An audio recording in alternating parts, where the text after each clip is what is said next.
I write books and I also write several financial newsletters. So I'm thinking about topics all the time. And there's always one, usually you say, well, all right, this war in Ukraine is a really big deal. Got to cover that. Or financial implosion in China, really big deal. I got to cover that. Or what's going on in the U.S. and other topics. I could give you a long list, maybe the end of the dollar's role as a global reserve currency, et cetera.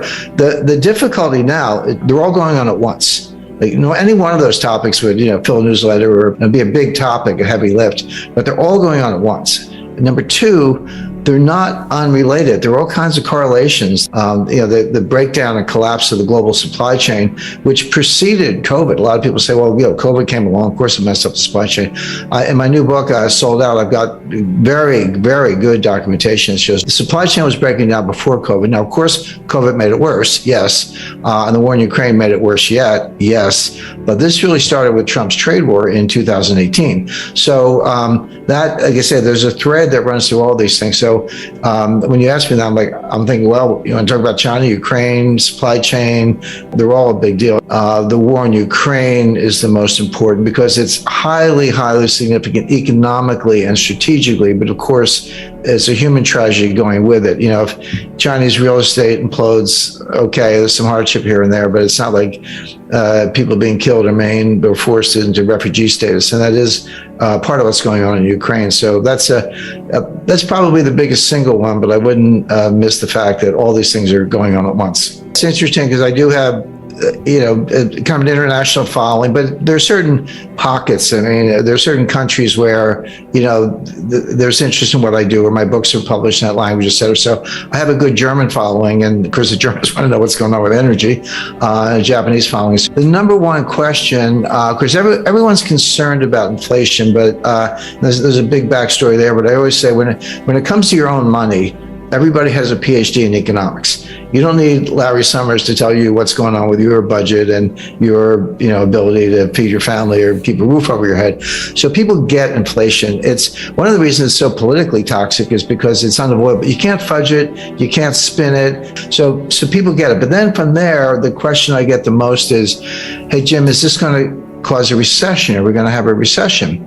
And as recently as a few months ago, I would say, yeah, I think so. You can see it coming. And there's data. I never make statements like that without supporting it. There's a lot of whistling past the graveyard. I mean, the stock market is still greatly overpriced. There's still the buy the dips mentality hasn't gone away. It's still there. You got people like Jim Cramer yelling, and there's institutional support. There's momentum trading. Of course, 95% of the trading is by robots. So all that's going on. So we haven't really seen the market collapse, stock market collapse that I would expect in association with a severe recession has not happened yet. This is just going to play out. It'll get worse as the year goes on.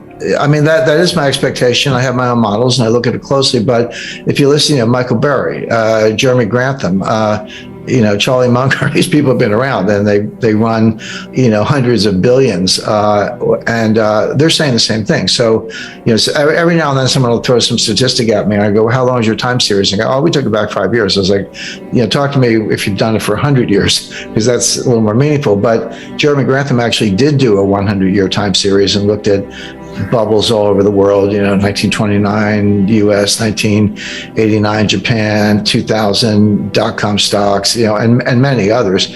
And he said he's never seen anything like it. It's the greatest bubble of all time, real estate, stocks, and other asset classes. So I do, that is my view, but it's shared by a number of other analysts. And again, you have to remind people, 1929, everyone's like, October, I think 18th or 19th. It was late October 1929. The stock market fell 22% in 2 days. It wasn't one day. It was like 12% one day, 11% the next day. So 23% over 2 days. But that wasn't the crash. I mean, that was the beginning of the crash. This Dow Jones fell 82%. From top to bottom. Now, it took 3 years. It bottomed in June 1932, started in October 1929, so not quite 3 years. But that fell 82%. And that happens. So yeah, we're down, NASDAQ's down, bounced back a little bit, down over 20%. We're in bear market territory, but that's just the beginning. That's not what a full bear market, full market adjustment looks like in the face of the kind of recession that I expect. The soft landing is a myth. There's not going to be a soft landing. It's going to be a hard landing. That's not priced into markets. The markets are pricing in a soft landing. They're not pricing in a really hard landing. So you have what's called cost push inflation. That's where supplies choked off, or there's an embargo, or there's a shortage, natural disaster, a lot of things. It's coming from the supply side, and demand is inelastic, so you just pay up or kind of do without. We are starting with the cost push inflation, mainly the price of energy, but the price of food is a big factor. And of course, they're related. It's like here's the energy, here's the food. Where do you think the food comes from? To get the food, you got to feed the pigs and cows. What do you feed them? You feed them corn. How do you get corn? Well, you grow it on a farm. You need nitrogen fertilizer. You need diesel in your tractors. You get the food. You got to put it in a truck to get it from point A to point B. That requires diesel. The higher the diesel price, the higher the cost of food, because you're moving it by truck, etc. So these things, as I say, are linked. But food prices are going up substantially, and the two things you can't do without are gas in the car and food. So you have that cost push inflation, and you see that in inflationary expectations and inverted yield curves. And I'll come back to that because that's a really big deal. If you thought inflation was going to run away, as it did in the 70s, yield curves would be steeply sloping, and people would be in a frenzy to buy stuff. They're not. And the yield curves are not sloping, or upward sloping. They're inverted. They're going down. That tells you that, and we also see this in inflationary expectations. Inflationary expectations don't drive inflation here and now. What does is inflation here and now can feed on itself. Inflationary expectations don't drive it, but they tell you a lot. They're information rich. They tell you a lot about what people expect. What the yield curve is telling us, what inflationary expectations are telling us, and other factors are telling us is that, there's inflation now, but the Fed's going to kill it, and they're going to kill it by destroying demand and throwing us into a recession. And here's where it gets interesting, because you could flip from this kind of inflation to disinflation, or even deflation very quickly. And people are definitely not prepared for that. Well, I'm sorry, I shouldn't say that. Kind of everyday consumers are prepared for it. I'm not sure Wall Street and mainstream economists and policymakers are prepared for it. They're just extrapolating the inflation, saying, well, the Fed's going to kill it. Yeah, they might kill it, but at a price, at a very steep price. And consumers are really bracing for that. So the soft landing is a myth. There's not going to be a soft landing. It's going to be a hard landing, but that's not priced into markets. The markets are kind of pricing in a squishy landing or a soft landing or from the runways. They're not pricing in a really hard landing, and that is what we're going to get. We got through 1998, we got through the dot-com crash, we got through 2008, we got through 2020 and COVID. There's actually a good size market drawdown in 2018 between October 1st, 2018 and Christmas Eve, what I call the Christmas Eve massacre. Stock markets dropped 20% in under 3 months when the Fed kept raising interest rates, even though the economy was weakening. So they have seen those, but every single time it came back, even in COVID, March, April 2020, the stock market went down 30%. It did. Just almost straight down. But by September, we were back to new all-time highs. And so it's not that they've never seen that kind of volatility, but they learned the wrong lesson, which is it always comes back. And we know why, because the Fed bails you out. The Fed floods the zone with money. The Fed talks it up, et cetera. But the counter example, in 1929, when the stock market did crash, it was down 23% over 2 days. It was like a 12% day and an 11% day in late October 1929. But it kept going. The stock market crashed in October 1929, but it bottomed in June 1932. That was a 3-year moving crash or rolling crash, whatever you want to call it, with some rallies along the way. And the total damage was over 80%, not 30%, not 40%, down 80%. And what people don't know, many people don't know, is you said, okay, then it rallied in 1933 and 1934. The Fed messed up again and blundered again, as they usually do in 1937, and threw us into a double dip. But if you ask people, okay, well, everyone knows the stock market crashed in 1929. When did it regain those highs? How long did that take? The answer is 25 years. It was 1954 before the market recovered from 1929. Now, it doesn't mean there weren't gains along the way or you couldn't make money. You could. But if you say, oh, I'll just sit tight and wait till it comes back, well, a lot of people didn't live long enough. They never saw their money back because they didn't live 25 more years. So that's a real bear market. It's happened before. And the point is you need to be prepared for things like that. And no one alive, but very few people alive have seen anything like that. And if you say, well, what if we had another market crash right now? We'll talk about reasons why in a second. Why couldn't the Fed just come right back in and, print some more money and do the same thing over again and bail out the new failures, whoever they may be? You can just kind of keep bailing things out. Why not do it again? What's the big deal? Well, the answer is each bailout is bigger than the one before. And that's the point. You can go all the way back 1994 Mexico, 1998 Russia, LTCM, 2000 dot-com, 2008 Lehman, 2020 pandemic. And they do bail out, but each one's bigger than the one before. I mean, we threw out $6 or $7 trillion of new debt on top of a $1 trillion a year baseline, $7 trillion in new debt to kind of dig our way out of 2020. So there's a limit. There comes a time when it's like, hey, this bailout is going to be 20 trillion. Sorry, that check's too big. We're going to have to let some things fail. So what could happen? The first thing on my list is we're heading for a very severe recession. I just want to kind of explain briefly the dynamics of that. So the Fed's raising interest rates. We know that. They started, so it wasn't that long ago, but March 1st, 2022, the Fed policy rate was zero. It was 0%. People remember Paul Volcker. Oh, Paul Volcker raised interest rates to 20%. Well, he did, but so far Powell hasn't raised them as high. But he's raised them fast. I mean, even when Volcker was working his way to 20%, it took 3 years from 1979 to 1982. So Powell's plan is clear because he's told us. He said inflation is job one. It's not that we don't care, but unemployment is going to go up. We're going to have a recession. He doesn't use the R word, by the way, but it's implicit in everything he says. We are going to have a recession. Unemployment is going up. And too bad. It's kind of too bad because we got to get inflation under control. And so the Fed is in search of something that they call the terminal rate. What's the terminal rate? The terminal rate is a rate that's high enough to bring inflation down on its own without further hikes. So it doesn't have to be higher than inflation. It has to be high enough to cause inflation to come down to the Fed's goal of 2% without hiking more. And when they get there to that terminal rate, they'll sit tight. They call it the pause. And the pause could be a year. And Powell said this. Again, this is right out of his script. So Powell's in search of the terminal rate. By the way, if you said to me, hey, Jim, what's the terminal rate? I would answer truthfully. I would say, I don't know. But neither does Jay Powell. Jay Powell doesn't know what the terminal rate is. He's kind of saying, we'll know it when we see it. But we're not there yet, and we're going to keep going. And they have what they call the DOTS, silly name, but the members of the Board of Governors and the Federal Reserve Bank presidents give estimates, or their estimates of unemployment, inflation, growth, and interest rates for the next 3 years, and they put them as dots on a chart, so they call it the dots. And then, Wall Street gets the dots, they do a central tendency and regressions and all this stuff.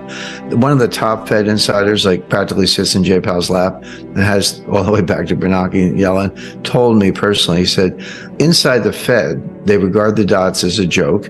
They're not better than guesses. Their forecasting ability is dismal. You or I would have better forecasts. And they wish they could get out of it, but they don't know how. So that's the truth. But the problem is Wall Street and the financial media and the talking heads on CNBC, they want to talk about the dots.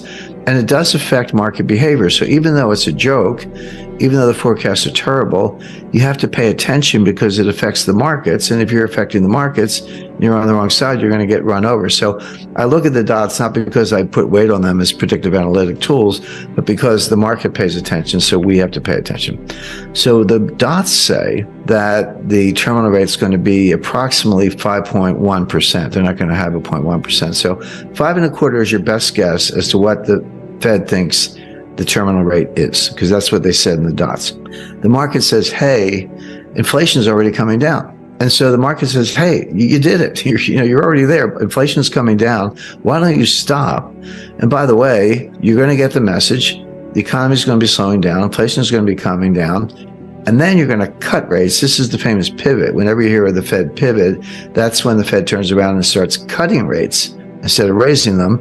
And that'll be just in time, and growth will slow, but it won't be too bad. And we'll come in for a soft landing. And this is the Goldilocks scenario. So again, typical Wall Street, get the pom-poms out. The Fed's going to cut rates, but so buy stocks. That's all Wall Street knows is buy stocks. But the conundrum is inflation coming down because the Fed is still hiking? Or is the inflation coming down because they're at the terminal rate? Well, we don't know. It's kind of hard to sort those things out. Powell would say, yeah, it's coming down. I know that, of course, but it's because I'm hiking and I'm going to keep doing it. My view is, no, you actually did it. It's mission accomplished. You just don't know it. That means, as usual, they're going to screw it up. They're going to blunder. They're going to go too far. And it's not going to be a mild recession. It's not going to be Goldilocks. In this version, Goldilocks gets eaten by the bears. In other words, you're going to throw this economy into a very deep recession because you're going to go too far, as usual. And you're not going to know it until too late. By the time you realize it's mission accomplished, you will have gone too far, too long, rates are going to be too high, and it's not going to be a soft landing. If Wall Street's talking up the stock market based on the soft landing Goldilocks scenario, but Powell's going to stick to his guns and raise rates too high, that's going to cause stocks to crash very severely, very suddenly. If the market were adjusting, say, yeah, Powell means it, it's going to keep, we ought to come down a little bit, that would be one thing, but that's not what's happening. The market's trying to rally. Powell's warning people what's going to happen. They're not listening, and it is going to happen. This is not over. There's been a little bit of a sigh of relief. Stock market rallied a little bit toward the end of beginning of April. And okay, that's a normal reaction. But any thought that the problem's been solved, the bailout's complete, you're not going to hear more, is just not true. There's more coming. Get ready for it. I can't tell you. I'm not going to, pick a specific name, and we all know the names of the big banks that might be in distress. Is Deutsche Bank or Barclays or HSBC, Santander. I'm not picking on any of them. I'm just saying that there are more dominoes waiting to fall. The really interesting part about this, and again, we can come back to the specifics, is that the dominoes falling is a good metaphor. It's, if you got 100 dominoes, you knock the first one, they're all going to fall. That's just physics. So how do you stop that? How do you stop that crisis? Well, you truncate, you drop a steel wall between two dominoes, and this one hits the wall and this one's still standing. But that's the bailout. But the problem is each crisis tends to get bigger than the one before, which means each bailout gets bigger than the one before. My question that I'm wrestling with, are we now at the point where the needed bailout is bigger than the capacity of the central banks, that they've pulled all the rabbits out of a hat, played all their cards? And again, this goes back to what I did say about the Silicon Valley Bank rescue. It is the biggest bailout in history, and I can explain why.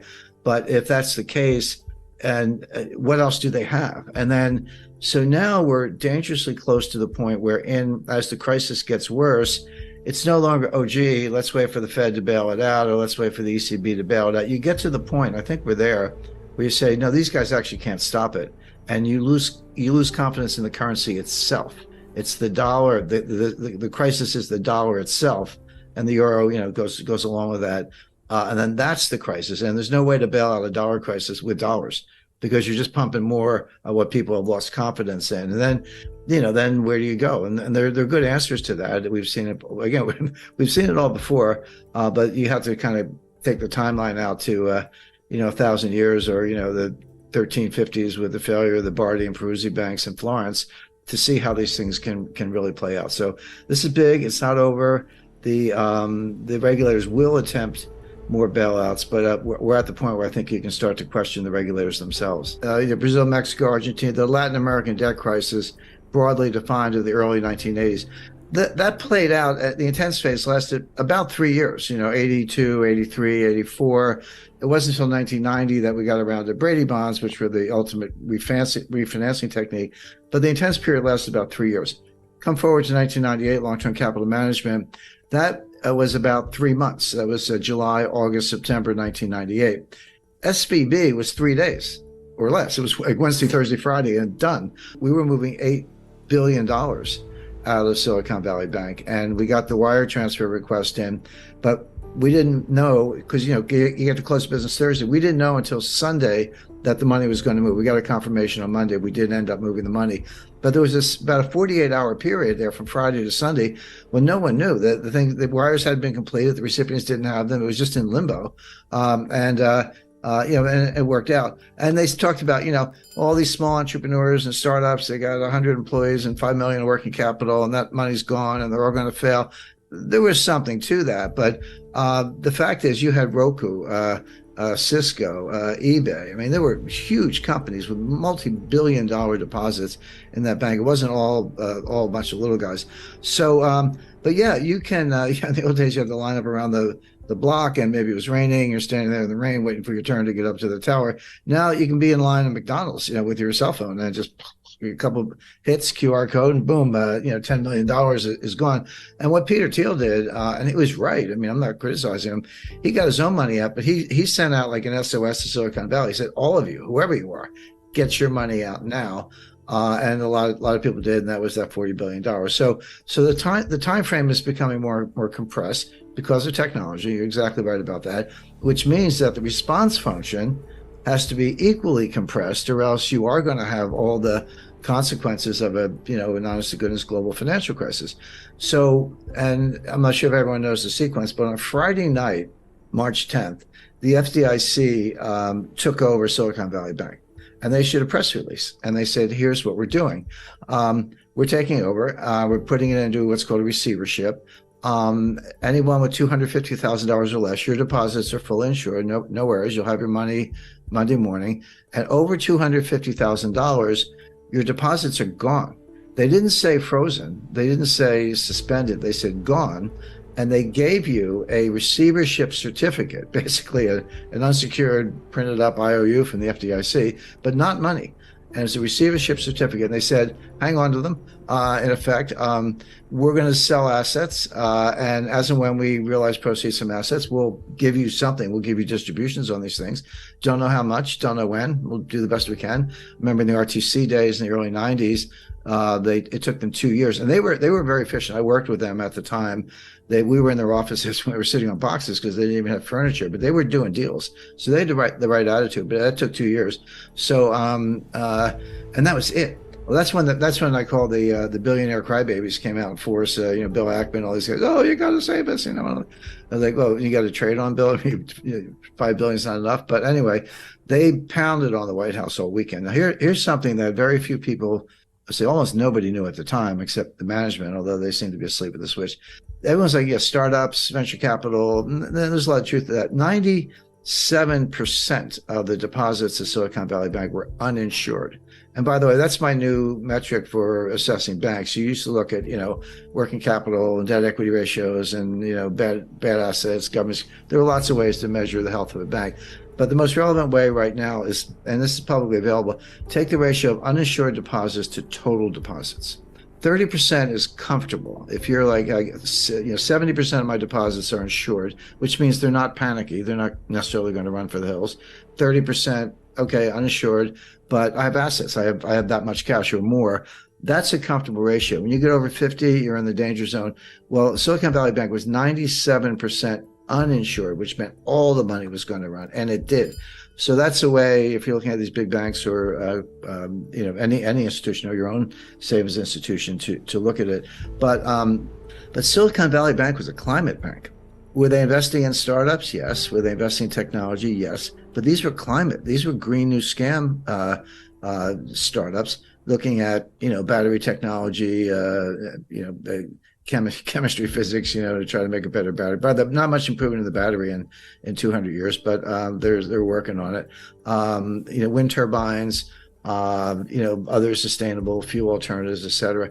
Again, I'm not do that if you like, if that's your field of research, but so much as is subsidized by the government and then further subsidized by Silicon Valley Bank.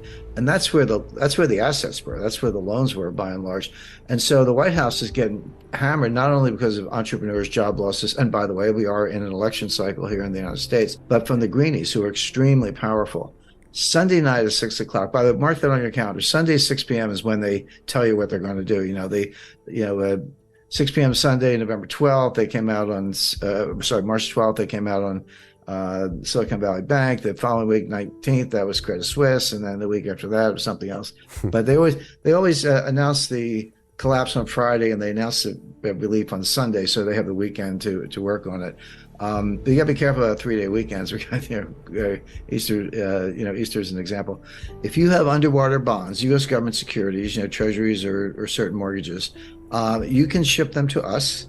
We will give you a loan at par value. We'll give you cash equal to par value, even though the loans are only worth 80 to 85 cents on the dollar, because interest rates have been going up for over a year. The value of the bonds goes down. That's bond math 101. Rates up, bonds down, prices down. Rates go down, the prices go up. Well, the rates have been going up, so the prices are down. So these bonds are worth 80, 85 cents on the dollar. But here's the Fed saying, we'll give you 100 cents on the dollar for your 85-cent bond on a one-year loan. So the loan was important because it means they didn't actually sell them. It was collateral for a loan, except you're under collateralized. And the Fed's like, okay. I said, I have a 14-year-old car that my dealer says he won't give me any money for. So I sent a tweet out. I said, hey, Fed, would you give me the $70,000 I paid for it? It's not worth anything, but, let's get back to par here. That's what the Fed was doing for the entire system. But the thing is, Brian, you're talking about multiple trillions of dollars of bonds that fit that description I just gave you. Now, the banks are kind of saying, oh, that's good. That's a good deal. I'll take that. I'll do that myself. Here's something under collateralized. You give me the cash on a one-year low interest rate loan. And now, in theory, I've got all the cash I need to pay depositors if they were taking the money out. But better yet, I don't have to record the loss. Small ebook, big impact, the wealth tree. The only 4 ways that will make you financially free forever. So the global economy is in bad shape. It's going into a recession. Now, a lot of people have said that, we're going to have a recession as if it's no big deal, but they're expecting a mild recession. I see a much more severe recession based on a lot of factors, some of which we've spoken about. Now, the other half of your question, which is, important to listeners, is what does this mean for financial markets? And there, the best way I've been able to explain it, imagine you're in an Irish pub and you got 3 Irish storytellers. And I'm part Irish, so I can talk about the Irish, but they're telling 3 different stories, and you got to listen to each one. So there's the Fed story, the market story, and then there's something called reality, what's actually happening. So the Fed story kind of goes like this. The Fed, forecasting what the Fed's going to do is the easiest thing I do. It's not because I have a crystal ball or I'm smarter than anyone else. The Fed actually tells you. All you have to do is listen and believe them. Now, a lot of people don't listen, or they listen like, oh, the Fed will never do that. They will. They actually mean it. The conundrum is, okay, they've been raising rates since March 2022. Monetary policy works with a lag. Inflation peaked in July 2022, and it has been coming down ever since. That's, some months were, February was a little hot January was hot compared to December, but the trend has been down. So they're raising rates and inflation is coming down. So that's good. But here's what they don't know. Was inflation coming down because they were raising rates, or had they already hit the terminal rate and they just didn't know it? Because Wall Street was like, no, you've hit the terminal rate. Stop, please stop. You got this under control. The Fed doesn't believe that. One of the greatest blunders in monetary policy was Paul Volcker in 1980, who had started raising rates in 1979, and inflation was coming down. But then in 1980, we had a very sharp recession that had nothing to do with monetary policy. It wasn't caused by Paul Volcker. Jimmy Carter put a cap on credit card interest, and banks stopped issuing credit cards. So, well, that'll sink the economy. And then so Volcker reacted to that by lowering interest rates 7 percentage points, not 70 basis points, 7 percentage points, because we're in a recession, right? That's what Feds do. The Fed chairs do. But because it was a regulatory blunder, they fixed it and the economy came roaring back. And then inflation really took off, worse than when Volcker got in 79 and early 1980. So Volcker had to take rates to 20% to get inflation under control the second time after cutting them in 1980. And that's called the Volcker mistake or the Volcker blunder. And Volcker himself, I spoke to him, he said that was a mistake, that I should have stuck to my program, not worried about the economy and unemployment, but just got inflation under control. But when he threw in the towel prematurely, the inflation went to the moon. This is a central banker's worst nightmare. I talked about how the Fed is blundering because they're raising rates too high, too fast, etc., and they are. But the Fed has always said, we don't worry about inflation. We don't like it, but we know how to get rid of it. We just raise rates, and maybe they got to raise them longer and further than people expect, and maybe it's painful. There are costs involved, but they can kill inflation just by raising rates. They don't know how to stop deflation. I mean, how do you stop deflation? You can't raise rates. That'll make it worse. You can go to zero, but that doesn't, once you're at zero, you're at zero. QE doesn't work, by the way. It's been tried to the tune of like $9 trillion, but the empirical evidence is that it's just, they do QE by buying bonds from the banks, and the banks take the money and give it back to the Fed as excess reserves. That money never goes to the economy. What good does that do? And the answer is it doesn't do any good. Jay Powell doesn't want to be that guy. Jay Powell knows that episode as well as I do.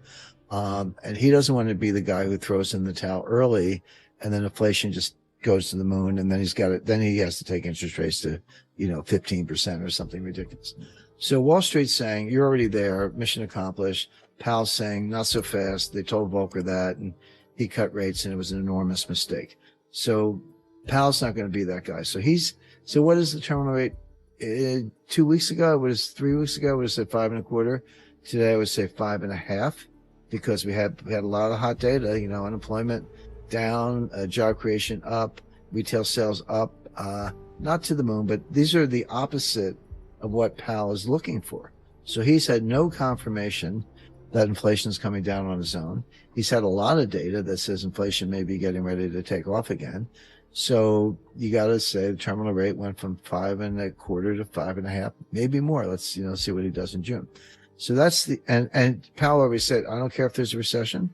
I don't care if there's unemployment, because the long-term costs of inflation are going to be much greater than those short-term problems. We got to suffer through that to get a bigger problem under control. These are the 3 danger zones under threat of economic collapse I'm concerned about most, and I'm going to talk about each one now. Danger Zone 1, America's food supply. According to the CDC's website, a disaster can easily disrupt the food supply at any time. In the event of disaster or emergency, they advise Americans to have at least a 3-day supply of food. But have you ever asked yourself, what happens if multiple disasters hit our food supply chains simultaneously? So you can take rates to zero, but you're stuck. Could you have negative interest rates? In theory, yes. In Europe, Switzerland, and Japan did. But there's no evidence that it provided any stimulus. I mean, they did it, but it's like an experiment that didn't work.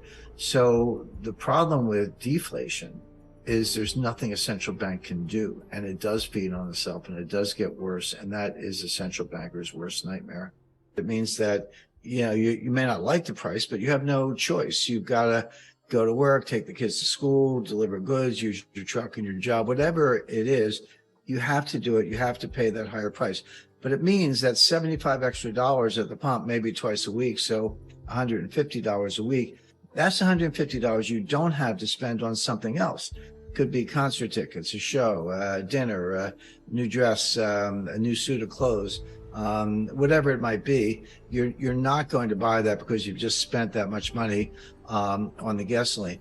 Well, that means all those other industries suffer. Retailers have lost sales. Restaurants have empty tables.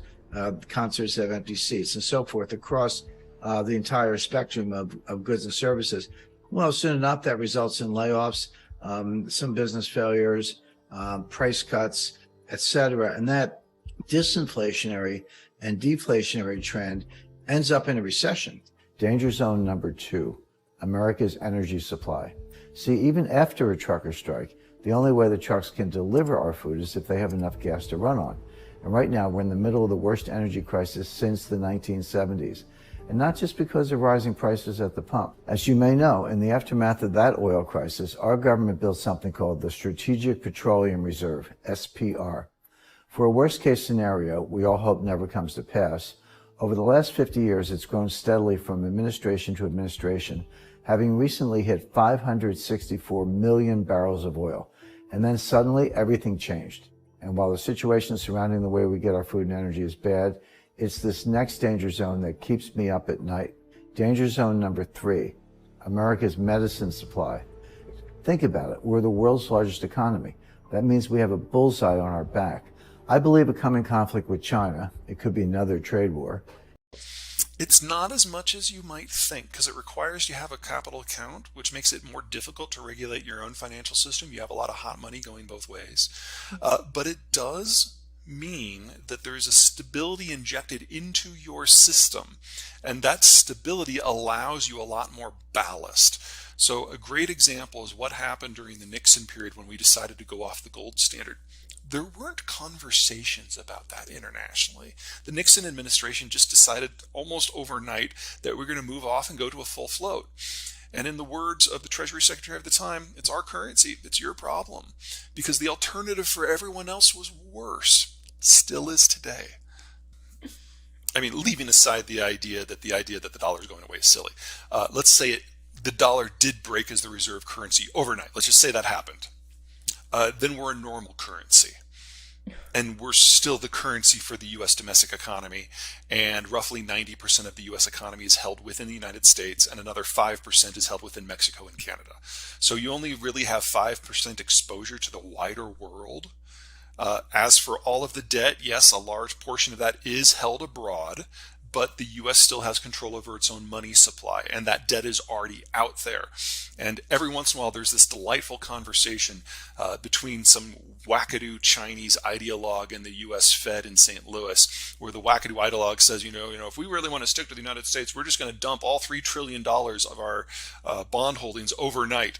And you always get this same snarky response from the St. Louis Fed that says something like, well, that would be really interesting because the debt would probably trade at 30 cents on the dollar very, very quickly. But I don't know if you knew this, China, but the U.S. Federal Reserve controls the U.S. money supply.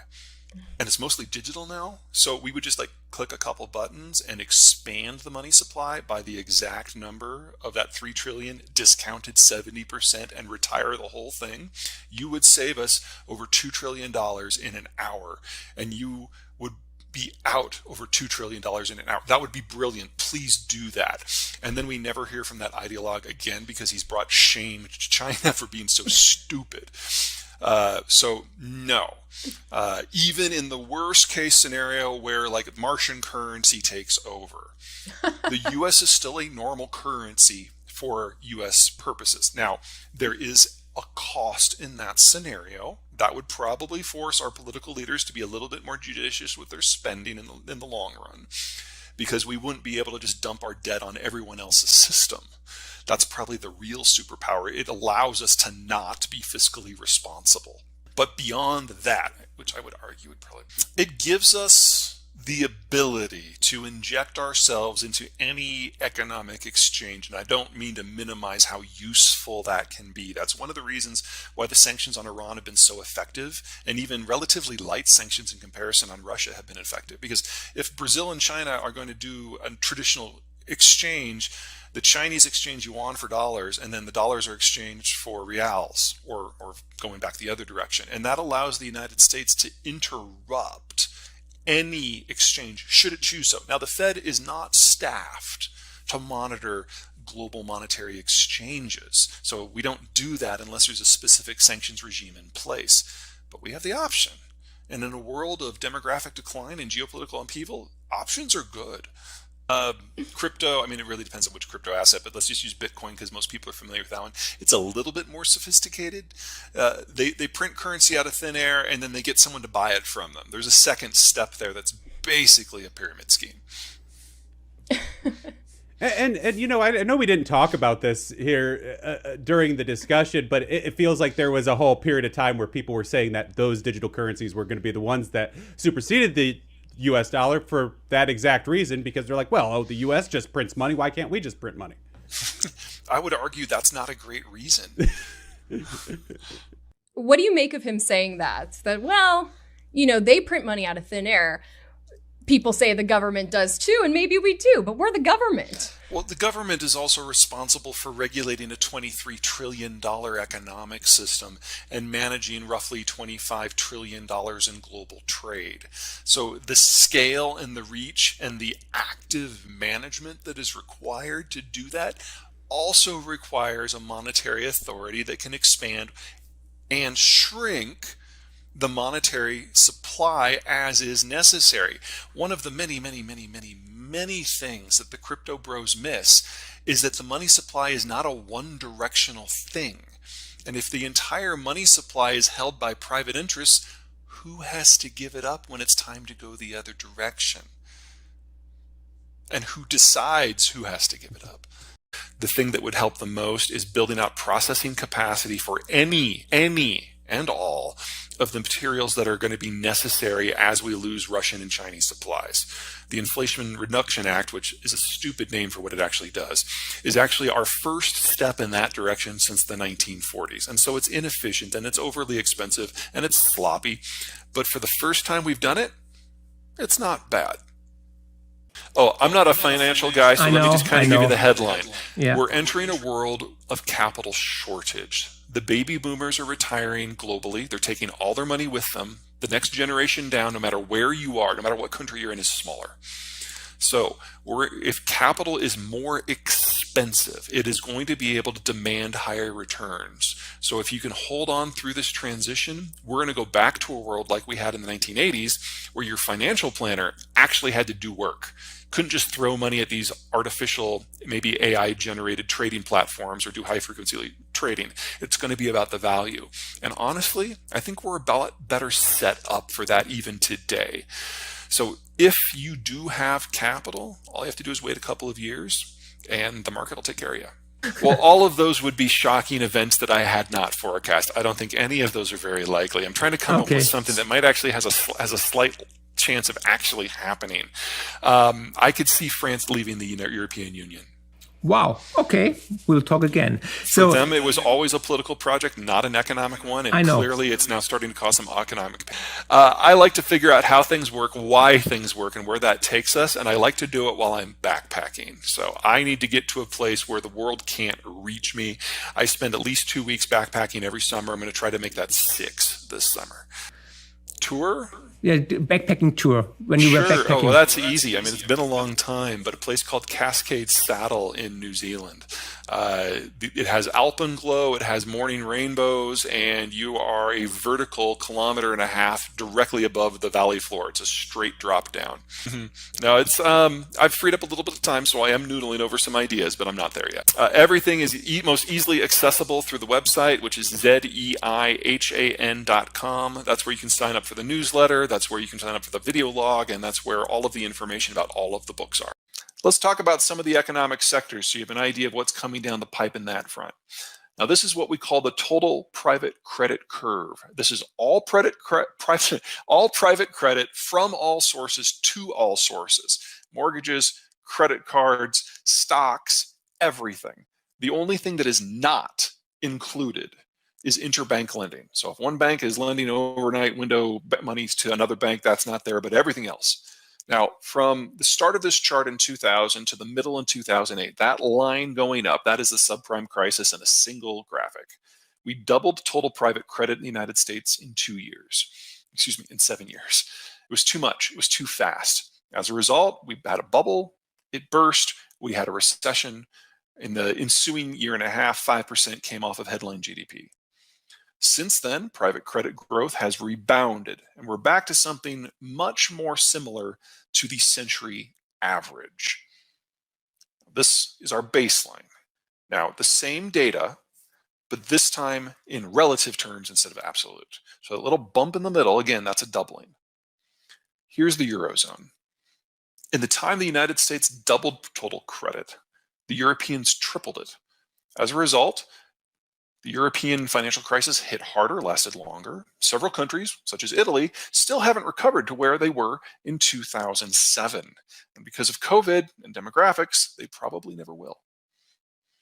Here's Greece, 7-fold increase of credit in 7 years. And they're not done. Before COVID came, they were looking at least another 20% contraction on top of the 40% they had already suffered. Because of COVID, they will never recover. Here's Brazil. This is what a lost decade looks like, assuming you get the politics right.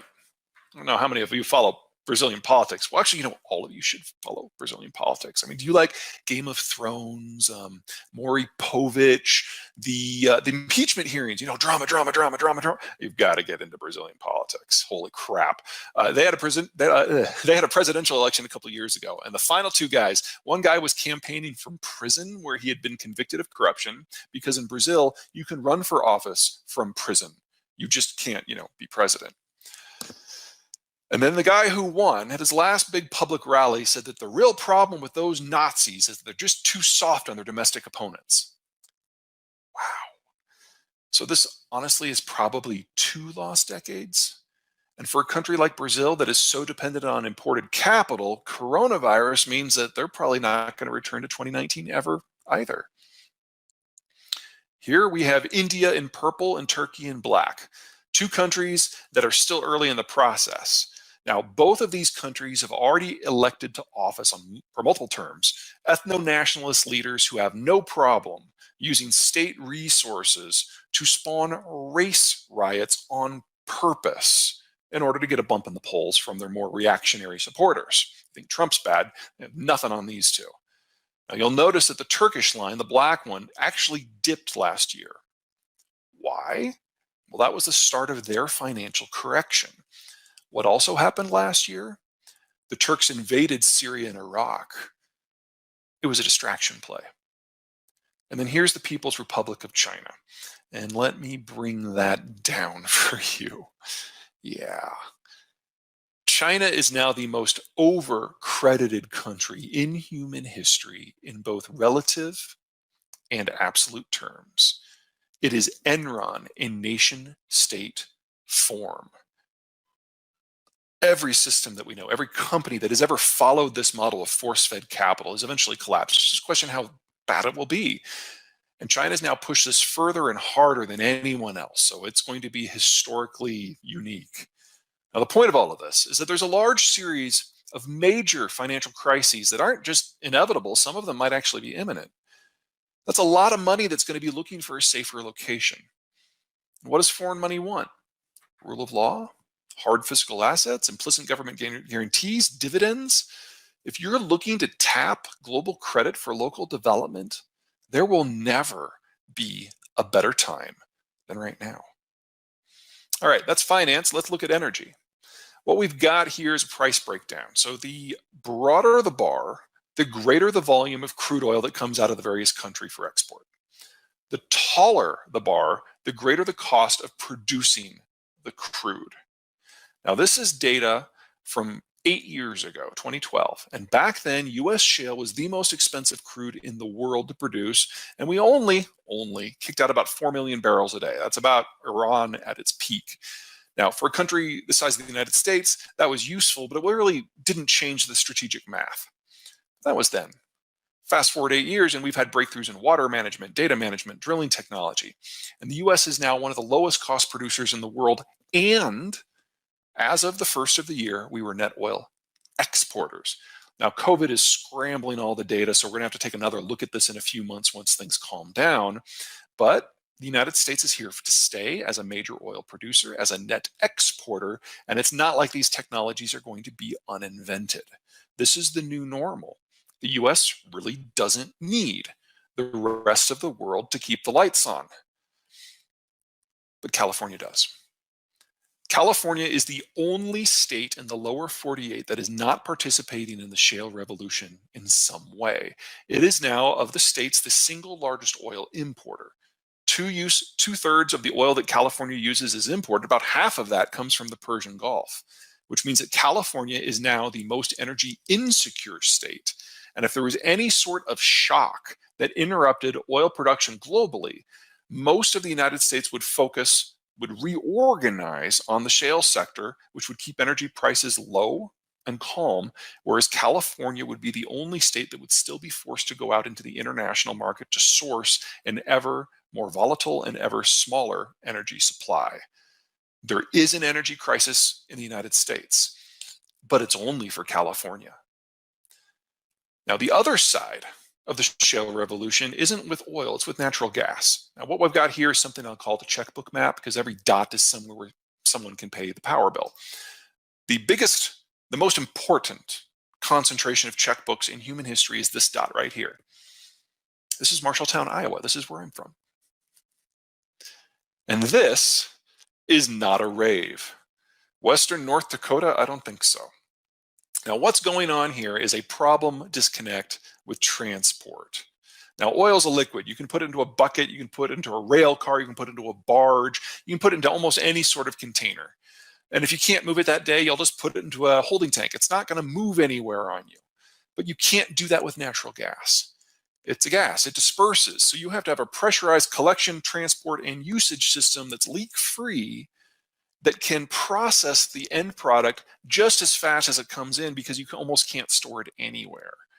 Now, here in the United States, we've got the world's largest and most versatile natural gas distribution system, but we can barely keep up with what's coming up out of the shale oil fields as a byproduct.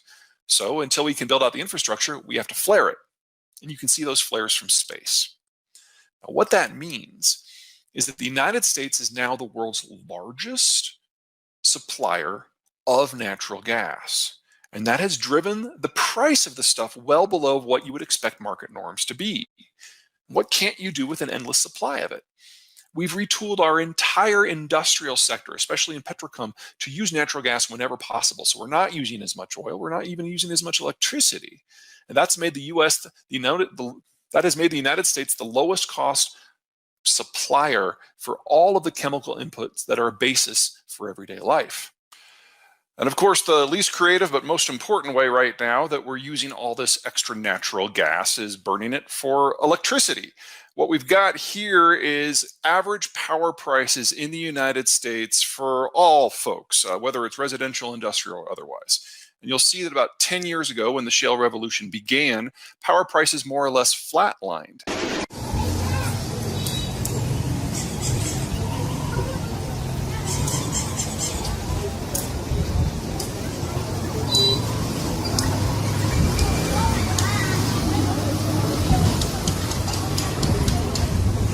No one ever brings me in because they want to feel comfortable. So it's always a little odd when I'm back, but this is the industry that is the most notorious for being gluttons for punishment. Let's just go ahead and jump right in. We're dealing with the end of a lot of things in the next 5 years. Here's the partial list. We're going to talk about the ones in the blue arrows, but this is basically my life these days. When you end a system, the globalized system, not everything makes it to the other side.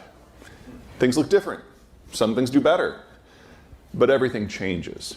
And the problem is that all of our business plans assume that we're going back to where we were 5 years ago. And that's not in the math. So my goal here today is to give you an idea, some spotlights on the things that definitely won't go back, and how some other things are going to transform and maybe make your life a little bit easier. Let's start with the simplest conclusion here. If the product that you need comes on one of these, that's what's going away. Internationalized supply chains, Asia-heavy, transoceanic, trans-Pacific. Anything that is on this, you have to question whether it's ever going to be delivered. We now are in a situation where transformers are 36 to 42 months out. Most of those are probably not going to arrive. If it comes on one of these, you're probably okay. Roughly 80% of the trade between America and Mexico is on truck, and there's a number of reasons why that's not great from a logistical point of view, but just for identifying what's going to last. Everything in that category probably will. That's the cheat version. You can go look at your supply chains and make your choices accordingly. Everyone here has seen me at least once, right? No. No? Well, okay, this is for you. This is a standard demographic profile. You got children at the bottom, young adults, mature adults, retirees at the top, men on one side, women on the other. Mortality built it into a pyramid. And when you have a pyramidal demographic like this, there's a few common characteristics. Number one, it's consumption driven, because populations below age 40 consume a lot. They're raising kids, or they're buying cars, they're building homes. That spending drives most modern systems, 70% in the case of the United States. But their workers don't have a lot of expertise, so the value add is pretty low. They have to import capital because most capital in a system comes from people over age 40, people who the kids have left home and the house has been paid down.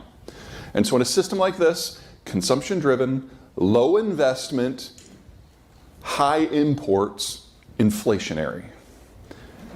This is Korea in the 50s at the dawn of the globalized era.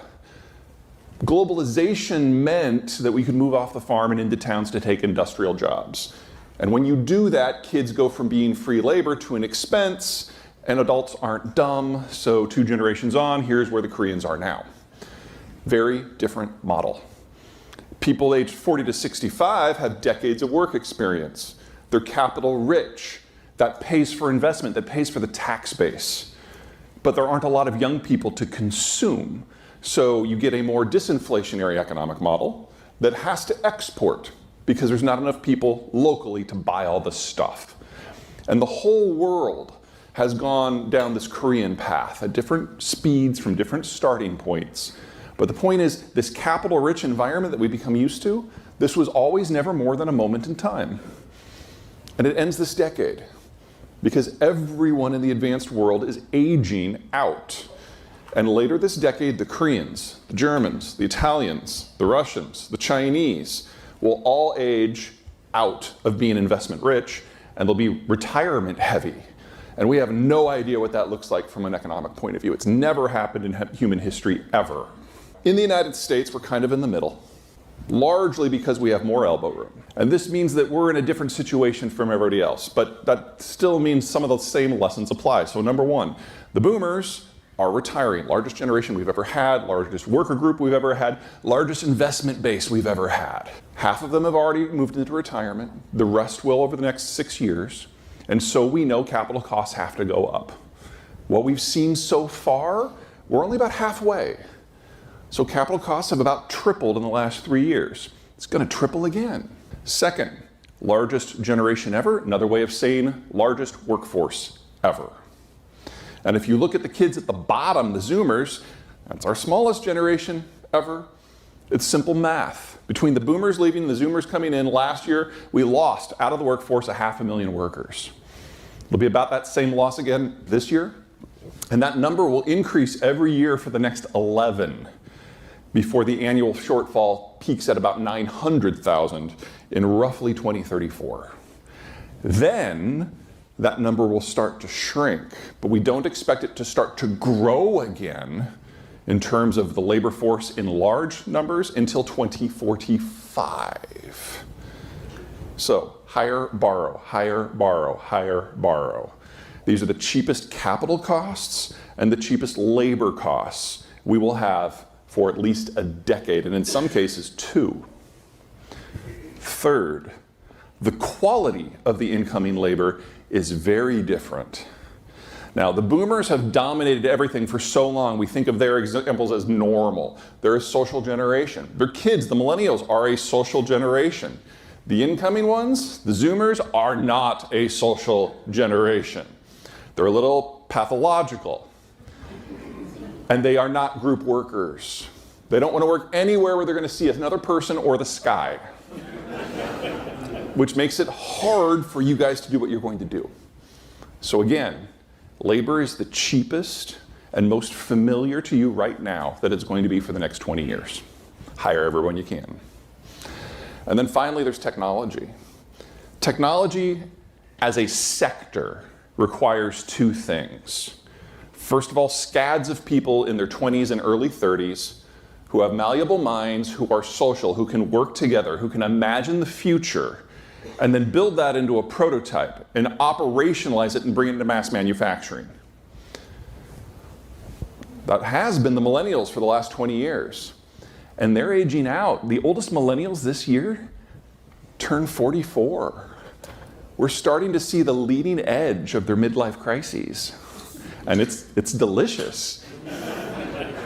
But it also means that that younger block of social people just doesn't exist in the way it has in the past. And the second thing you need for tech is capital.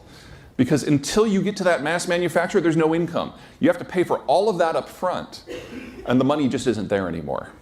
So even if everything else goes perfectly smoothly, we know we're entering into a tech winter for at least the next 15 years. The pace of advancement is going to slow considerably. That assumes that it doesn't reverse. Here are the big 4 economies that we care about. US is obviously the healthiest of the rich world. Mexico, notice how it goes down, hits a 30-year-old and then goes straight down. Pros and cons of that model. Basically what you're seeing is Mexico was a latecomer to industrialization. They really didn't start the move from farm to city until NAFTA won in the 90s. Now, if they keep aging at that rate, in 50 years, we're going to have a very big problem. But in the meantime, when you've got a lot of people who are entering their 20s and 30s who don't have a lot of kids, it's a much more consumption-heavy pattern. And so Mexico became our largest trading partner last year. It is a role they will not give up in our lives. There may be some problems down the road in the 2070s. We got time to figure that out, so do they. The Germans do not. The Germans are aging faster than the Koreans. This was always going to be their last decade as an industrial economy. It's not that they're running out of kids. That happened in the 80s. They're now running out of working-aged adults. If you get stuff from Germany, it's time to move on. And then there's the Chinese. This was already one of the fastest aging societies in the historical record. And 2 months ago, the Chinese updated the data. They've had a 70% drop in the birth rate since just 2017. That tells me two things. Number one, China will cease to be a coherent economic power, a coherent nation state this decade. And the Han ethnicity will probably vanish from the world this century. It could happen a lot faster because the Shanghai Academy of Sciences, all the brainiacs who are responsible for interpreting the data are like, even the new data is wrong. We've overcounted the population by over 100 million people, and these yellow bars probably don't even exist. Let's go through them. Let's start with consumption. This is vehicular miles traveled. They're down to 40% of their peak. Now, obviously, COVID is part of that. But in the 6 months since COVID lockdowns ended, they haven't picked up at all. Why?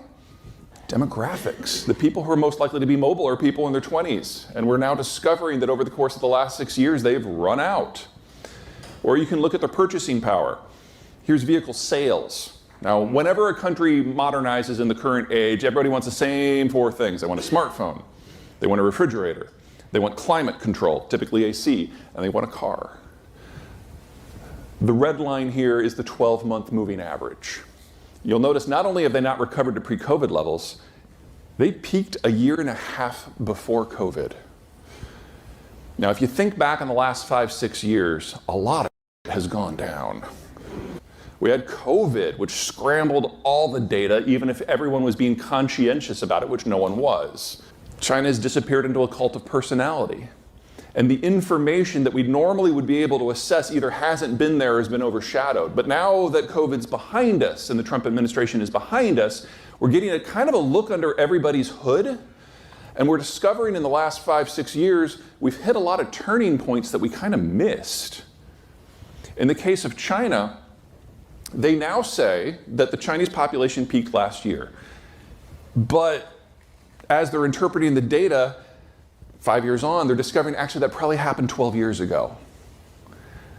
They found out that the American population became younger than the average Chinese citizen probably 4 years ago. Turns out that was probably back in 2006.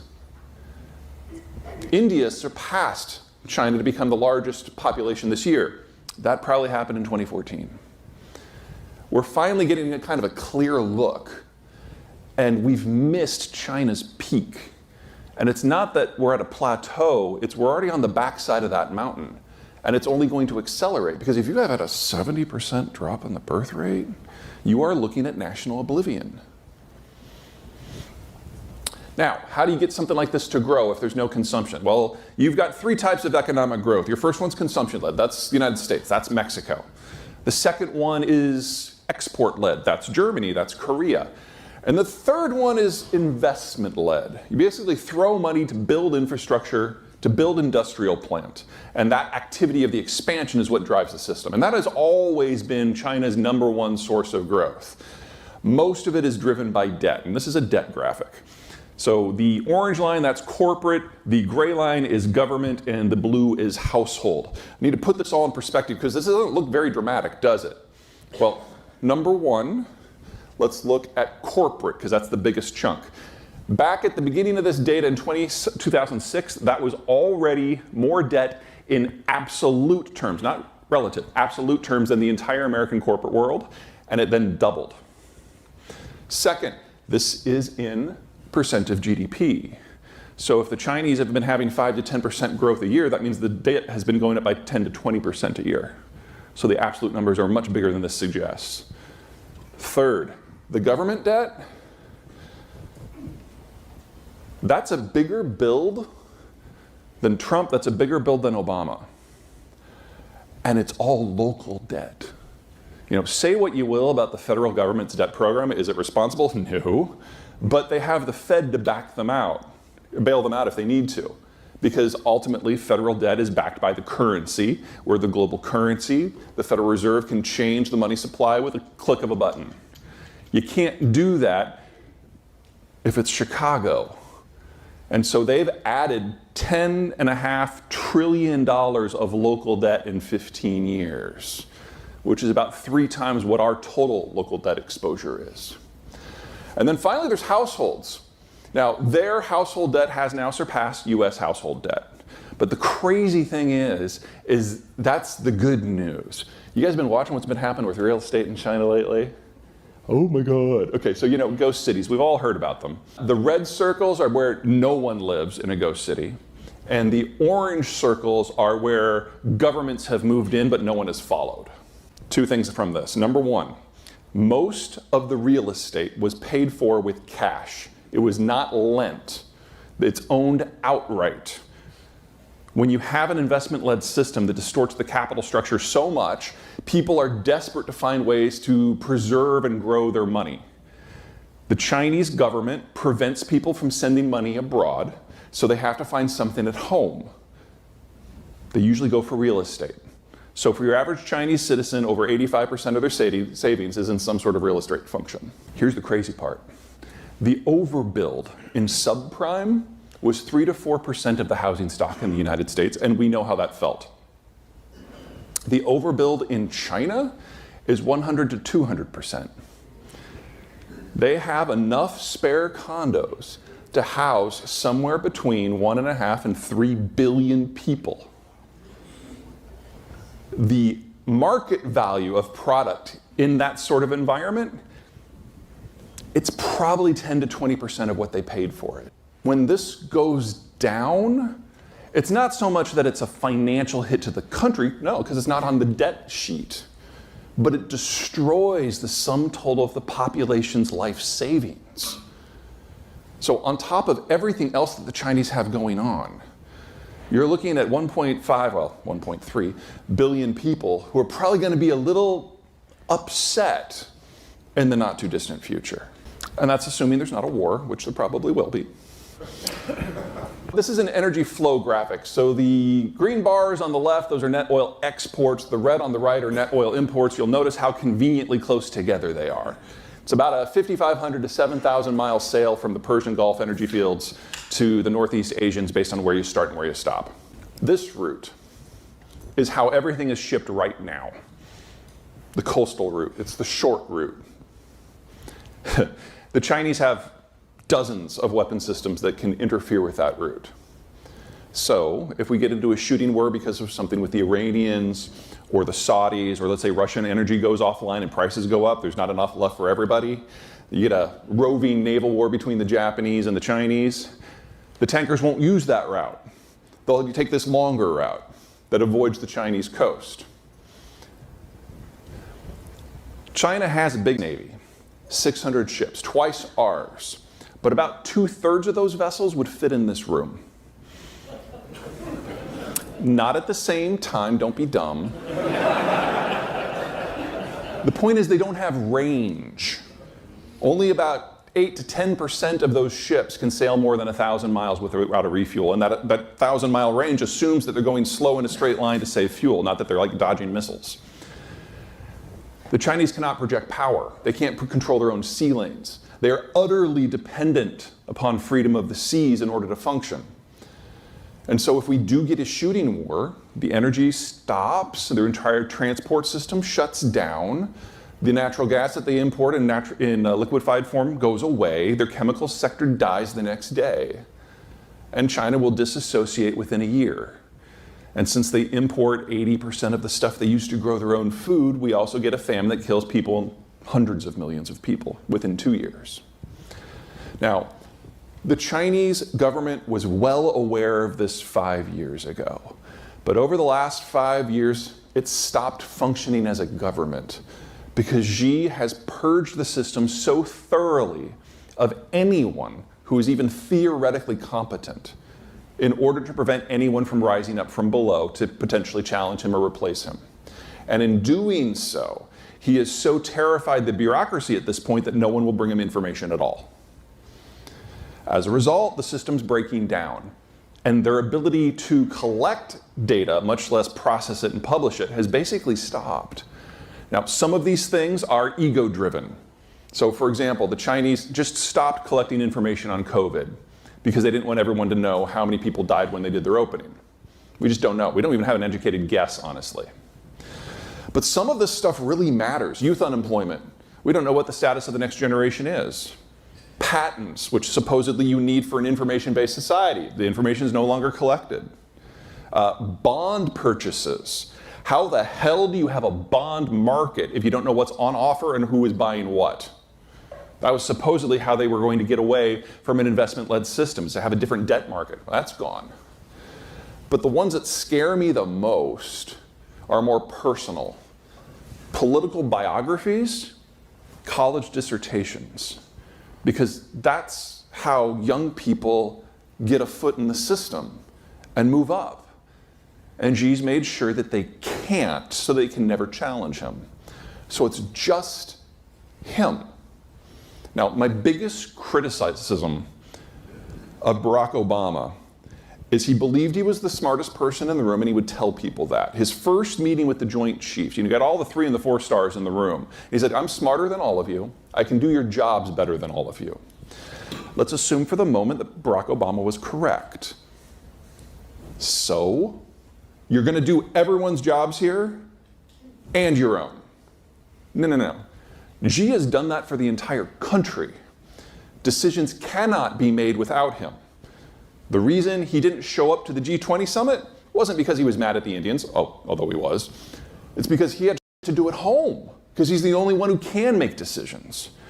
And I think the best way to kind of explain how this is leading to a state collapse is that stupid balloon. Now, I'm not a balloon expert. That's just not in my field. And neither is the American president. But we had pretty much the same response when the thing crossed over from Canada. I'm sure Canada's at fault for this somehow. It was like, shoot the thing down, let's see what we're dealing with. I mean, the balloon was 350 feet across. It was dangling something the size of an Embraer jet. It was like 14 times the size of the plane that I flew on here yesterday. Which, is tiny unless it's dangling from a balloon. So, I mean, it's obviously it was a spy platform. So let's shoot it down and see what we got. The DOD and the CIA, secretary and director, went to President Biden, like, Mr. President, please don't shoot this thing down. I mean, we're not threatened. We really are not concerned about this. We know where it's going. It's going to float over the missile silos in Montana.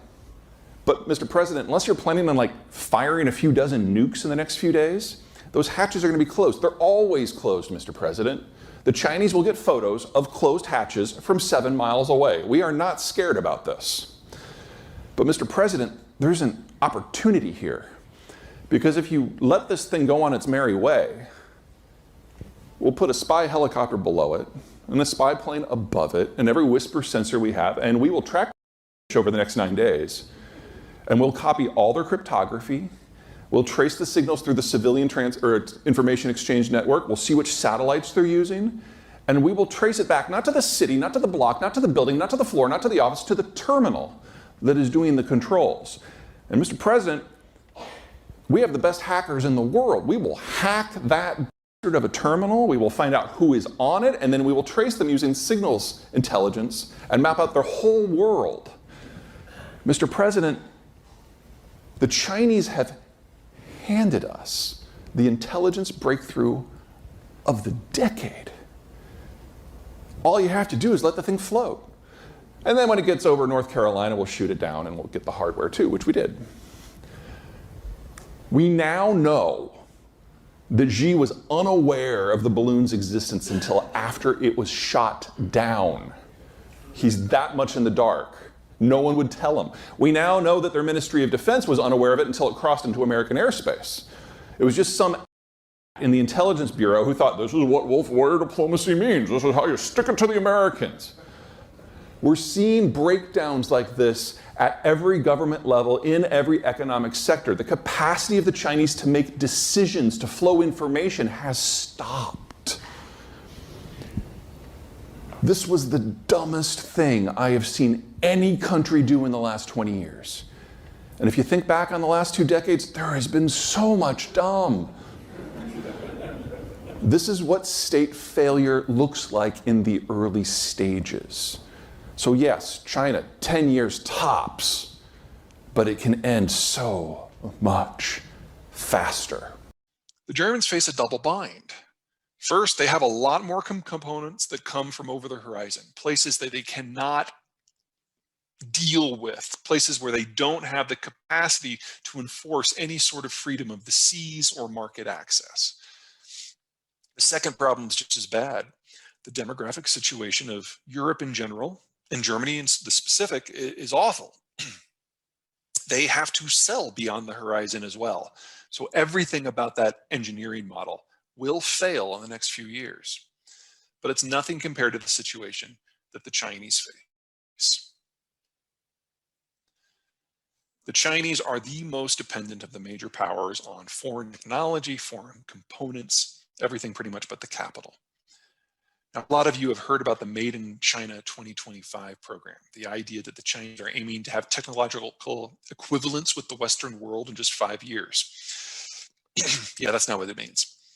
If you can to a Chinese bureaucrat behind closed doors where their boss can't hear them, they will readily admit that 2025 is just the first step of a very long program, and that they don't actually expect to see technological equivalence until 2070. They don't have that kind of time, even if everything went perfectly. If you're looking for the country that is going to be the partner for the United States moving forward, it's not in Europe, and it's certainly not in Asia. We need to look a little closer to home. This is a climate map of the United States. That tan area in the middle, that is the temperate zone climate, makes up the bulk of the greater Midwest system, single largest chunk of arable land in the world. In addition, you've got that river system overlaying it, which drops the cost of transport through the floor. Floating things is about 1/12 the cost of moving them by truck. In addition, we've lakes to the north, forests to the north, mountains to the south, deserts to the south, oceans on both sides. We are the most insulated chunk of high quality land in the world. American success does not require decent leadership. I think we've learned that lesson over and over and over the last 30 years. It's the perfect, but compare it to Mexico. Northern Mexico is all desert, southern Mexico is all tropics, the middle is on an uplift that's about a vertical mile up. Infrastructure development in this sort of area is very difficult. Now, there's pros and cons to this system. It's laughable to think that the Mexicans can grow all their own food, particularly the closest to the US border you get where it's highland desert. It also means you got these population clusters that are very tight, no hinterland, because there's not a lot of agriculture. So you get an individual dude, a jefe, if you will, who kind of dominates everything in each individual urban center, especially once you get outside of the Mexican city core. Which means that if you're in a northern Mexican border city, or really anywhere north of the Central Plateau, you're on your own. And you have to reach out to find partners, and pretty much all of them reach north to Americans because we have the capital and the markets and the transport system. And that makes Mexico very, very different compared to the rest of Latin America. This is the trade portfolio of Peru. Everything on the right side indicates where the products go, and everything on the left side indicates what the products are by value. those arrows are pointing to the value-added sections, mostly manufacturing. Peru is a standard Latin American country. A lot of low value-added products, a lot of ores, a little bit of agriculture, and that's about it. And most of it goes to China because China is a developing country, and it's ravenously bubbling up whatever resources it can in order to build out its physical infrastructure and industrial plant. This is the role of most of Latin America. Here's Mexico. Wildly different. Mexico has all kinds of stuff going for it. Lots of value added because they're integrated into American supply chains. And collectively, this makes Mexico not only more wealthy than Central America as a whole, but far more advanced technologically. It's an upwardly mobile country, and Americans enjoy privileged access to it.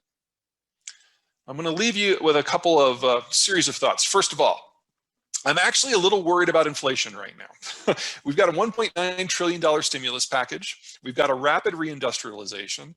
We've got rapid integration with the Mexicans. We have rapid manufacturing expansion as a result of COVID. And now we're about to have a massive COVID recovery. At the same time, people are also shuffling around and changing their living styles. All of this generates demand. We haven't seen this sort of inflationary impulse since at least the early 80s. Now, I don't think it's going to kill us, and all the things that we're doing are all things that we need to do, but doing them all at the same time is going to generate the greatest surge of inflation that we've seen in at least 40 years. That is going to have some implications politically down the road, and not all that far, like talking around like New Year's. Second, things are getting really interesting with the Russians. Now that the president is down on public record calling Putin a killer, because you know he is, we are now pretty much diametrically opposed with the Russians on absolutely everything. But unlike last time around, we don't have a lot of us at stake. Relationships with the Europeans are falling. We'll talk about that here in a second. The SolarWinds hack got really ugly, and now we have the American president publicly announcing that a massive counter campaign in terms of cyber is imminent. It's kind of a weird thing to announce publicly if you ask me, but I'm really interested to see how this is going to turn out. Anyway, relations have collapsed in every possible measure, which means that, and since we don't have an interest in maintaining stability in Russian relations anymore, we can use a lot of tools that we haven't used in the past. So we can, for example, target energy exports from the Russians, not caring what the impact on the Europeans happens to be. I expect that to get really interesting in just a couple of months. Third, Persian Gulf. It's an energy question. Now, there is a lot of criticism of the Obama administration's deal with the Iranians. I broadly mirror a lot of those concerns. And the team that is in charge of Biden's foreign policy, it was actually their idea back during the Obama administration to have this deal. But then the Obama team took it and ran with it and kind of punted it. So they fully realize what went wrong and why. And they also can acknowledge publicly that the Trump administration's maximum pressure campaign had the desired effect. It absolutely smashed the Iranian economy. So they want a new deal, but they don't want a deal that doesn't reflect these changes. So it's going to be a lot more strict if it happens. The Iranians, of course, want the old deal back, and they've been trying to get America's attention and trying to generate chips that they can trade. Because without those oil sales that the Trump administration has prevented, Iran has lost the capacity to manipulate the region in the way that it prefers. A lot of the militia groups that they've sponsored in Lebanon and Syria and Iraq only do what they're told when the Iranians pay them, and right now the Iranians can't pay them. So the Iranians are looking for other leverage. Around New Year's, they hijacked a South Korean chemicals tanker in order to get the Americans' attention. The Trump administration did nothing, but then the Biden administration came in and did nothing. We don't care. Shale revolution has made the United States completely agnostic on global energy policy, which means if you're Iran, you have to up your game. US probably still isn't going to care. But we now have the Americans likely to throw energy sanctions on the Russians. At the same time, the Iranians are likely to up their game in the Gulf. That's a perfect storm for global energy policy. It just doesn't affect the U.S.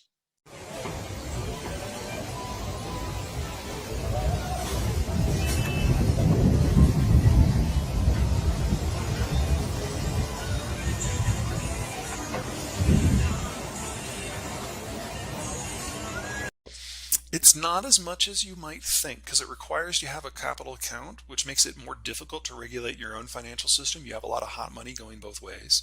But it does mean that there is a stability injected into your system, and that stability allows you a lot more ballast. So a great example is what happened during the Nixon period when we decided to go off the gold standard. There weren't conversations about that internationally. The Nixon administration just decided almost overnight that we're going to move off and go to a full float. And in the words of the Treasury Secretary of the time, it's our currency, it's your problem. Because the alternative for everyone else was worse. Still is today. I mean, leaving aside the idea that the dollar is going away is silly. Let's say the dollar did break as the reserve currency overnight. Let's just say that happened.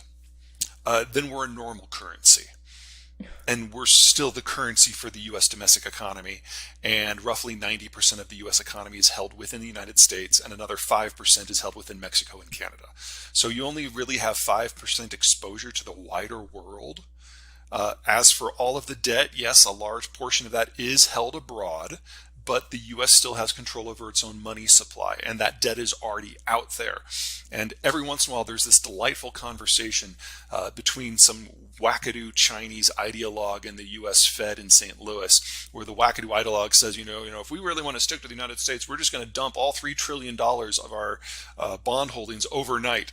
And you always get this same snarky response from the St. Louis Fed that says something like, well, that would be really interesting because the debt would probably trade at 30 cents on the dollar very, very quickly. But I don't know if you knew this, China, but the U.S. Federal Reserve controls the U.S. money supply. And it's mostly digital now. So we would just click a couple buttons and expand the money supply by the exact number of that 3 trillion, discounted 70%, and retire the whole thing. You would save us over $2 trillion in an hour. And you would be out over $2 trillion in an hour. That would be brilliant. Please do that. And then we never hear from that ideologue again because he's brought shame to China for being so stupid. So no, even in the worst case scenario where Martian currency takes over, the U.S. is still a normal currency for U.S. purposes. Now, there is a cost in that scenario. That would probably force our political leaders to be a little bit more judicious with their spending in the long run, because we wouldn't be able to just dump our debt on everyone else's system. That's probably the real superpower. It allows us to not be fiscally responsible. But beyond that, which I would argue it gives us the ability to inject ourselves into any economic exchange. And I don't mean to minimize how useful that can be. That's one of the reasons why the sanctions on Iran have been so effective, and even relatively light sanctions in comparison on Russia have been effective. Because if Brazil and China are going to do a traditional exchange, the Chinese exchange yuan for dollars, and then the dollars are exchanged for reals, or going back the other direction. And that allows the United States to interrupt any exchange, should it choose so. Now, the Fed is not staffed to monitor global monetary exchanges. So we don't do that unless there's a specific sanctions regime in place. But we have the option. And in a world of demographic decline and geopolitical upheaval, options are good. Crypto, it really depends on which crypto asset, but let's just use Bitcoin because most people are familiar with that one. It's a little bit more sophisticated. They print currency out of thin air and then they get someone to buy it from them. There's a second step there that's basically a pyramid scheme. And I know we didn't talk about this here during the discussion, but it feels like there was a whole period of time where people were saying that those digital currencies were going to be the ones that superseded the U.S. dollar for that exact reason, because they're like, well, the U.S. just prints money. Why can't we just print money? I would argue that's not a great reason. What do you make of him saying that? That, well, they print money out of thin air. people say the government does too, and maybe we do, but we're the government. Well, the government is also responsible for regulating a $23 trillion economic system and managing roughly $25 trillion in global trade. So the scale and the reach and the active management that is required to do that also requires a monetary authority that can expand and shrink the monetary supply as is necessary. One of the many things that the crypto bros miss is that the money supply is not a one-directional thing. And if the entire money supply is held by private interests, who has to give it up when it's time to go the other direction? And who decides who has to give it up? The thing that would help the most is building out processing capacity for any and all of the materials that are going to be necessary as we lose Russian and Chinese supplies. The Inflation Reduction Act, which is a stupid name for what it actually does, is actually our first step in that direction since the 1940s. And so it's inefficient and it's overly expensive and it's sloppy. But for the first time we've done it, it's not bad. Oh, I'm not a financial guy, so let me just kind of give you the headline. Yeah. We're entering a world of capital shortage. The baby boomers are retiring globally. They're taking all their money with them. The next generation down, no matter where you are, no matter what country you're in, is smaller. So if capital is more expensive, it is going to be able to demand higher returns. So if you can hold on through this transition, we're going to go back to a world like we had in the 1980s, where your financial planner actually had to do work. Couldn't just throw money at these artificial, maybe AI-generated trading platforms or do high-frequency trading. It's going to be about the value.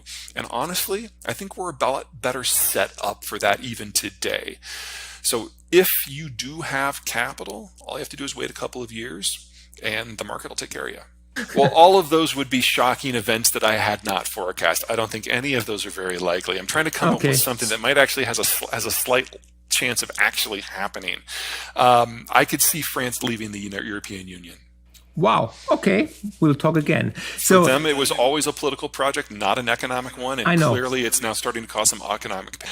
I like to figure out how things work, why things work, and where that takes us. And I like to do it while I'm backpacking. So I need to get to a place where the world can't reach me. I spend at least 2 weeks backpacking every summer. I'm going to try to make that 6 this summer. Tour? Yeah, backpacking tour. When you were backpacking. Oh, well, that's easy. I mean, it's been a long time, but a place called Cascade Saddle in New Zealand. It has alpenglow, it has morning rainbows, and you are a vertical 1.5 kilometers directly above the valley floor. It's a straight drop down. Now, it's I've freed up a little bit of time, so I am noodling over some ideas, but I'm not there yet. Everything is most easily accessible through the website, which is zeihan.com. That's where you can sign up for the newsletter. That's where you can sign up for the video log, and that's where all of the information about all of the books are. It's going to get worse. Inflation's here to stay. Commodities are going to boom. Oil prices are going to soar.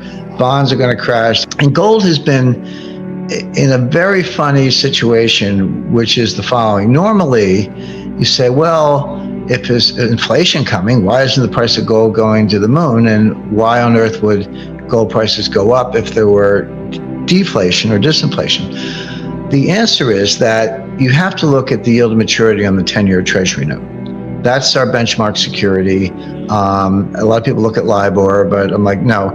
If you're making investment decisions, you're buying a house, you're doing capital investing, these are all 5, 10, sometimes 20-year decisions. The 10-year note is the right benchmark for those large, long-term investments.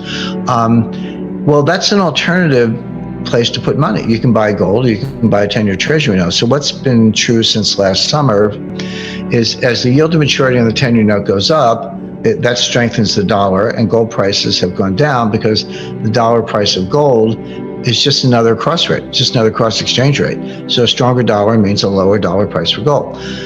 But if the yield to maturity in the 10-year note goes down, then that weakens the dollar and the dollar price of gold goes up because a weaker dollar means a higher dollar price for gold. So curiously, the price of gold is being driven not by inflation in the abstract, but by the strength of the dollar, which is reciprocal to the interest rate on the 10-year Treasury notes. But here's what has changed. I talk about gold bull markets and gold bear markets, and I start my analysis in 1971. And I don't have to go through all that data, but that's how I think about it. And you're like, well, Jim, why 1971? Why not before that? And of course, 1971, it was when Nixon stopped redeeming dollars for gold. Americans couldn't even own gold in 1971. It was contraband. It was like drugs or machine guns or something. But foreign trading partners could redeem dollars for gold up until 1971. And then Nixon said no more. And then that was the final decoupling. But prior to that, gold was actually money. In other words, under Bretton Woods, gold was pegged at $35 an ounce. Prior to Bretton Woods, it was pegged at $20.67 an ounce. We've gone back to the 1920s or earlier, through most of the 19th century.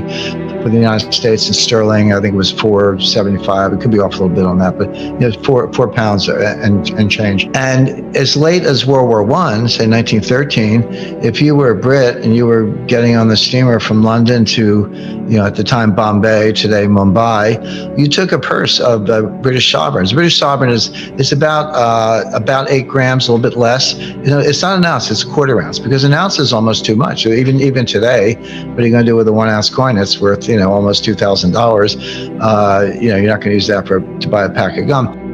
But in the day, there was the quarter ounce, which today would be like a $500 bill. So it's still a significant amount of money. But you could get on the steamer in Southampton and get off in Bombay at the time, and it was money good. You could take that British sovereign and spend it anywhere. And same thing in Singapore and Hong Kong and Japan, or all around the world. So gold was actually money. So it wasn't a question of, what's the exchange rate? It was, the gold was the money, and people thought about it by weight. They said, a sovereign, that's 8 grams of gold. So that's worth, that'll get you whatever. So, and that was true throughout history. And so it's really only since 1971, when we decoupled completely in terms of an exchange rate, that you have to think about, what's the dollar price of gold? Because it's not fixed. But okay, well, what happened to the memory? What happened to the 3,000 years I just talked about? Well, the answer is it happened in stages, and it actually took about 75 years. So it began in 1914. 1914 was the outbreak of World War I. Everybody needed gold. There was a run on gold, and countries needed gold because they knew they would need gold to pay for the war, to try to win the war. Well, it didn't matter if you're Germany, UK, or whoever. And remember, the United States was neutral. The United States did not get in the war until 1917. The war started in 1914. So for those first 2.5 years, New York was a money center to all of Europe, to all the belligerents. So everyone scrambled for gold. So if you were a citizen, they asked you to bring your gold to the bank, and they gave you paper money. But people did it out of a patriotic. It's existential. War is not a normal market. If you lose the war, you got bigger problems than your gold. And so people put the gold in the banks. What did the banks do?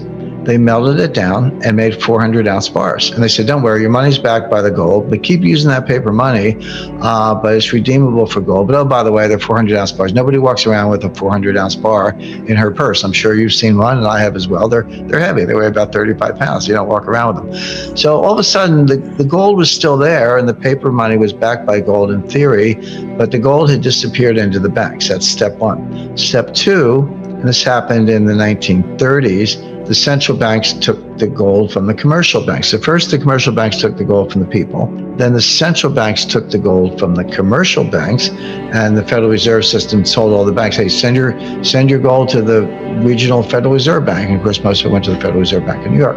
So now it's not even in the banks anymore, right? But you're still walking around thinking your paper money is somehow attached to gold, but people haven't seen gold for a while, unless you're a collector. Step three, the United States Treasury and the finance ministries took it from the central bank. In 1934, the United States Treasury seized the gold of the Federal Reserve System. Bearing in mind, the Federal Reserve System is privately owned. And they gave them a gold certificate. And you go to the Federal Reserve System website today and hunt around a little bit on the links and find the balance sheet of the Federal Reserve, and it's there. And look in the assets.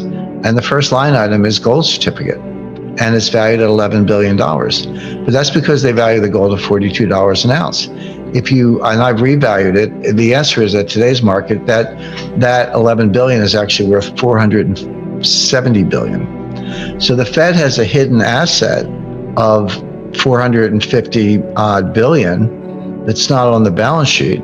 represented by a gold certificate. But it's not the gold. The Treasury has the gold. And by the way, where do we keep our gold? I'm talking about the United States. The Treasury owns the gold. The Fed has a paper certificate. The gold is on 2 Army bases, West Point and Fort Knox. So I would say the Army has the gold. Gold has gone from citizens walking around having it in your purse, to commercial banks, to central banks, to finance ministries, held on an Army base. It's still there. The gold didn't disappear, but nobody talks about it, and everyone pretends it's not money. But of course, it's money. But meanwhile, what's happened to the civilian population, the citizens? We stopped talking about it. We stopped saying it. We stopped learning about it. I remind people, just showing my age, but I got a graduate degree in international economics, and I was class of 74. But that was the year the IMF demonetized gold. But I was the last class that was taught gold in an academic setting as a monetary asset. If you're younger than I am and you know anything about gold, you're either self-taught or you went to mining college, because they just stopped teaching it. So now we have 2 generations of scholars who never learned a thing about gold. So they hid it, they took it, they buried it, they stopped teaching it, they stopped talking about it, and they pretended it's not there. Meanwhile, it is there. And Russia is a good example of someone who takes it seriously. In the US, we still have our 8,000 tons, 8,133 tons. We haven't given it away. We haven't sold any gold since 1980, by the way. We got the British to do it. We got everyone else to do our dirty work. The British sold more than half, seriously, the British sold more than half their gold. The Swiss sold 1,000 tons. The IMF sold 400 tons in 2010. That was the last significant sale by a monetary institution. Australia sold most of theirs. Canada sold most of theirs. If I were one of these other countries, I would say to the US, hey, why don't you sell some of your gold? But the US doesn't. We haven't sold it now since 1980.